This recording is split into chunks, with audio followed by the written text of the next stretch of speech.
दोस्तों, कहानी जरा ध्यान से सुनना, ये है आपकी जिंदगी बदलने वाली है। कहानी शुरू होने से पहले प्लीज दोस्तों आपसे रिक्वेस्ट है, चैनल को लाइक एंड सब्सक्राइब करें। तो चलो कहानी शुरू करते हैं। एक राजा और रहस्यमयी रानी। प्राचीन काल की बात है। एक धर्मनिष्ठ राजा हर वर्ष हरिप्रबोधिनी एकादशी का व्रत करते थे। उनका राज्य धर्म और नैतिकता का प्रतीक था। उनकी रानी भी अत्यंत धार्मिक थी। राजा का यह व्रत इतना प्रसिद्ध था कि उनके राज्य में पशु पक्षी भी इस दिन अन्न का सेवन नहीं करते थे। एक वर्ष व्रत के दिन भगवान ने उनकी परीक्षा लेने का निश्चय किया। उन्होंने एक दिव्य योजना बनाई और एक अद्भुत सुंदरी स्त्री का रूप धारण कर राजा के रास्ते में आकर बैठ गए।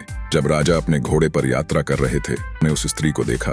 राजा ने पूछा, कौन हो और यहाँ अकेली क्यों बैठी हो? स्त्री ने कहा, मैं अनाथ हूँ, मेरे पास कोई सहारा नहीं।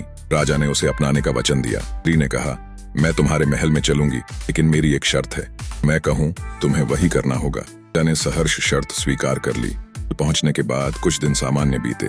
जैसे ही हरिप्रबोधिनी एकादशी आई, स्त्री रानी बनकर राजा के पास आई और बोली, मांस खाने का मन हो रहा है। राजा ने गंभीरता से उत्तर दिया, संभव नहीं है, वैष्णव हूँ और आज एकादशी का व्रत है, तो मैं मांस खाता हूँ ना ही अन्न। रानी क्रोधित हो गई और बोली, मैं वचन तोड़ा, शर्त के अनुसार मैं अपने ज्येष्ठ पुत्र का सिर देना होगा।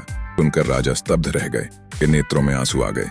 मैं अपनी रानी से पूरी बात कही। पुत्र जो यह सुन रहा था, पिता के पास आया और बोला, पिताजी, धर्म सर्वोपरि है। यदि मेरे बलिदान से आपका धर्म बच सकता है तो मैं प्रसन्नता पूर्वक अपना जीवन दूंगा। राजा ने भारी मन से तलवार उठाई। जैसे ही वह प्रहार करने वाले थे, अचानक रानी का स्वरूप बदल गया। साक्षात भगवान विष्णु वहां प्रकट हुए और बोले, हे राजन, यह मेरी परीक्षा थी। तुमने धर्म और वचन दोनों का पालन किया। भगवान ने राजा और उनके पुत्र को आशीर्वाद दिया, जो भी भक्त सच्चे मन से हरिप्रबोधिनी एकादशी का व्रत करेगा, उसके कुल में कभी अनर्थ नहीं होगा, उसे भोग और मोक्ष दोनों प्राप्त होंगे। राजा ने विनम्रता से कहा, प्रभु, बस एक वरदान दीजिए, किसी और भक्त की ऐसी कठिन परीक्षा मत लीजिए। भगवान मुस्कुराए और कहा, तथास्तु। इस घटना के बाद राजा और रानी दिव्य विमान से भगवान के लोक चले गए। इस कथा का संदेश है कि धर्म, सत्य और व्रत के पालन से असंभव को भी संभव बनाया जा सकता है। जय श्री